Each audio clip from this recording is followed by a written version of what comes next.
تو میرے لیے تجارت اور بزنس کے مسائل سیکھنا واجب نہیں ہے، کیونکہ میں تجارت اور بزنس کی لائن میں نہیں ہوں، تو میرے لیے غلطی میں پڑھنے کا امکان ہی نہیں ہے۔ لیکن ایک آدمی ڈیلی بزنس کر رہا ہے اور اسی لائن کے اندر میں ہے، تو دوسرے مسائل، وہ طلاق کے مسائل جانے نہ جانے، نکاح کے مسائل جانے لیکن اس کے اوپر واجب ہے کہ وہ ان مسائل کو سیکھے کہ جس مسائل سے وہ دو چار ہو رہا ہے، چاہے وہ میڈیکل کے مسائل ہوں۔ آج کے دور میں میڈیکل کے مسائل بہت زیادہ ہیں، میڈیکل لائن کے مسائل، مثال کے طور پر وینٹیلیٹر پہ رکھیں یا نہ رکھیں، ڈاکٹر کہہ رہا ہے رکھو گے تو بھی ٹھیک ہے، نہیں رکھو گے کچھ بچا نہیں باڈی کے، رکھ دو گے، تم کہو گے تو میں رکھ دوں گا۔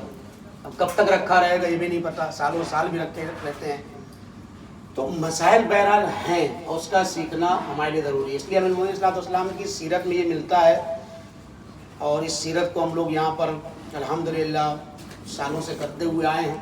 میں نے ہمیشہ شکر ادا کیا ہے اور شکریہ ادا کرتا ہوں اسرار ٹیم کا کہ یہ مواقع فراہم کرتے ہیں ہمارے لیے۔ یہ ہو سکتا ہے نماز جماعت نہ ہوتی، آپ آ جاتے جہاں چاہتے جیسے پڑھتے، پھر یہ مسائل بھی نہ ہوتے، لیکن ایک مسئلہ بھی اگر آپ نے سیکھ لیا ہے، ایک انسان کو اگر ہدایت مل گئی ہے، تو روایات میں ہے کہ جس چیز پر یہ سورج چمک رہا ہے، وہ گولڈن ہو، کوئی بھی چیز ہو، آپ سمجھ لیں، ان سب سے افضل ہے کہ انسان یہ چیز سیکھ لے۔ امام کہتے ہیں اگر تمہیں بتا دیا جائے تمہارے پاس 2 دن کا ٹائم ہے، جمعہ اور شنبہ کو تمہاری روح قبض ہو جائے گی، تمہیں علم دے دیا جائے، تو یہ 2 دن میں تم کیا کرو گے، کیا کرو گے، کیا کرنا چاہو گے؟ تو امام نے توجہ دلائی، کہا اگر یہاں پہ 2 دن کا بھی ٹائم باقی ہے تو میں سوچوں گا کہ 2 دن کے اندر میں حد اقل 2 مسائل کو سیکھ لوں۔ ایک آدمی کو نہیں پتا جناب امام حسن کے اسلام کی والدہ کا کیا نام ہے، پتا ہو اچھی بات، اگر نہیں پتا ہے تو کوئی حرام کام نہیں کر رہا ہے۔ تاریخی مسائل کو جانے یا نہ جانے وہ اتنا مسئلہ نہیں۔ آج بڑی بڑی جگہوں پہ تفسیر کے درس ہو رہے ہیں، لیکچر دیے جا رہے ہیں، میں مخالف نہیں ہوں، لیکن تفسیر اگر آپ نہیں بھی جان رہے ہیں کہ لم یلد ولم یولد کا کیا مطلب ہے، اس کی تفسیر کیا ہے، کس منظر میں امام نے کہا ہے اور یہ آیت نازل ہوئی، شان نزول کیا ہے، کوئی پرابلم نہیں آئے گی۔ دیکھیں اگر میرا وضو باطل، میری نماز باطل ہے، میرا غسل نہیں صحیح ہے، تو یہ تو ڈیلی مسئلہ یہ ہے کہ میں روزانہ گویا ایک حرام کام کر رہا ہوں، کیونکہ نجاست کے عالم میں نماز پڑھنا حرام ہے، میں نجس بھی ہوں اور نماز بھی پڑھ رہا ہوں، تو سوائے گناہ کے اور کوئی چیز نہیں مترتب ہوگی۔ لہذا امام کیا کرتے تھے، مسجد کوفہ میں نماز پڑھانے کے بعد بازار کوفہ میں آتے تھے، آواز دیتے تھے الفقہ ثم المتجر، الفقہ ثم المتجر، الفقہ ثم المتجر، یہ متعدد آوازیں لگاتے تھے۔ کہاں پہ جا کے؟ مارکیٹ کے اندر جہاں پہ بازاریں تھی وہاں پہ جا کے کہتے تھے نبلاغہ میں الفقہ ثم المتجر، یعنی پہلے تم فقہ کو سیکھو پھر تجارت کرو۔ کتنے بزنس حرام ہیں، جب مجھے نہیں پتا ہوگا تو ہوتا ہے میں حرام بزنس کرنے لگوں۔ کتنے بزنس کرنا مکروہ ہیں، کتنے بزنس کرنا انسان پر واجب بھی۔ آپ دیکھیں چونکہ ٹائم لیمٹ ہے یہاں پہ، کھانا بھی آپ کو کھانا ہے تو اس کے اندر گفتگو میری تمام ہونی ہے انشاءاللہ، 1 بجے تک یہ مسائل ختم ہو جانا چاہیے۔ آپ غور فرمائیں، میں ابھی بول رہا ہوں آپ سن رہے ہیں، یہ کیا ہے؟ اسلام نے کوئی چھٹا کھانا بنایا ہی نہیں، اسلام کا کوئی چھٹا کھانا نہیں، یہی 5 کھانے ہیں۔ 24 گھنٹے میں 1440 منٹ ہوتے ہیں ہمارے، ایک دن اور رات ہم بسر کرتے ہیں طلوع تک 24 گھنٹے ہیں۔ 24 گھنٹے میں کتنے منٹ ہیں؟ 1440 منٹ ہوتے ہیں۔ کتنے سیکنڈ بنیں گے؟ 80,000 کچھ اور بھی، آپ آگے چلے جائیے۔ میں ابھی بول رہا ہوں آپ سن رہے ہیں، ابھی ختم ہو جائے گا لیکچر، آپ کھانا کھائیں گے، پھر آپ روم میں جائیں گے، پھر کسی سے یہاں بیٹھ کے بات کریں گے، پھر حرم کی طرف جائیں گے، پھر حرم سے واپس آئیں گے۔ اس 1440 منٹ میں کوئی منٹ تو ایسا نہیں ہے کہ میں اپنی ایکٹیویٹیز سے باہر ہوں، کچھ نہ کچھ تو کر رہا ہوں۔ 5 کھانے کیا ہیں؟ انہی 5 کھانوں میں فٹ ہو رہا ہے۔ ابھی آپ نے نماز پڑھی تو نماز پڑھنا واجب تھی، واجب میں چلا گیا۔ ابھی آپ مسائل سیکھ رہے ہیں، بعض لوگوں کے لیے مسائل کا سیکھنا مستحب ہے، بعض لوگوں کے لیے واجب ہے، تو جن کے لیے بالکل ان کو نہیں پتا ان مسائل کو، ان کے لیے سیکھنا واجب ہے، تو ان کا کھانا واجب میں کہ انسان واجب کام کر رہا ہے ابھی نماز کے بعد بھی۔ لیکن جو جانتے ہیں اور سیکھ رہے ہیں، بیٹھے ہوئے ہیں ایسے ہی کہ کچھ یاد آ جائے گا، ان کے لیے مستحب ہو گیا۔ تو یہ واجب کام کرتا ہے انسان ان 1440 منٹ کے اندر میں، یہ حرام کام کرتا ہے۔ ابھی الحمدللہ ہم میں سے کوئی حرام کام اس وقت نہیں کر رہا ہے، لیکن ابھی تھوڑی دیر کے بعد میں کسی کا نام لے کے یہاں غیبت شروع کر دوں کہ فلاں آدمی ایسا ہے، فلاں ہے ایسا ہے، تو ابھی یہ حرام ہو جائے گا۔